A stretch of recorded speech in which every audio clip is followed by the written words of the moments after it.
அனைவருக்கும் வணக்கம். நான் இப்பொழுது மேஜர் முகுந்த் வரதராஜன் அவர்களை பற்றி பேசப் போகிறேன். 12/7/1983 ஆண்டில் தமிழ்நாட்டில் உள்ள தாமிரம் என்னும் ஊரில் வரதராஜன் மற்றும் கீதா ஆகிய இருவருக்கும் மகனாக பிறந்துள்ளார். இவர்களுக்கு நித்யா மற்றும் ஸ்வேதா என 2 தங்கைகள் உண்டு.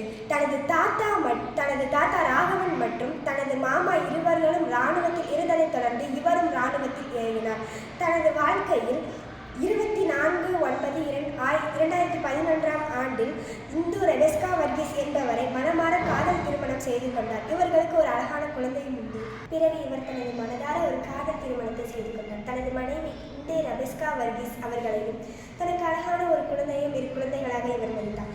மேலும் ஏப்ரல் 24, 1983 தனது உயிர் இழக்கப் போகும் என்ற தருணத்தில் இருந்தபோதும் குஜராத்தில் இருந்த சோவன் என்ற மாவட்டத்தில் உள்ள மக்களுக்காக தனது உயிரையை தியாகம் செய்தவர்தான் இவர். நீண்ட காலம் அமைதி காத்த விருது என்ற விருதுதான் நமது மேஜர் முகுந்த் வரதராஜன் என்பவருக்கு வழங்கப்பட்டது. தனது மரணத்திற்கு பிறகு நீ எப்பொழுதும் ஒரு சொட்டு கண்ணீர் கூட ஒரு கண்ணிலிருந்து வரக்கூடாது என்று தனது மனதை ஊக்குவித்ததுடன் அச்சமில்லை அச்சமில்லை அச்சமென்பதில்லையே உச்சி மீது வானிடிந்து வீழுகின்ற போதிலும் அச்சமென்பதில்லை என்று தனது மகளை ஊக்குவித்தவர்தான் இவர்.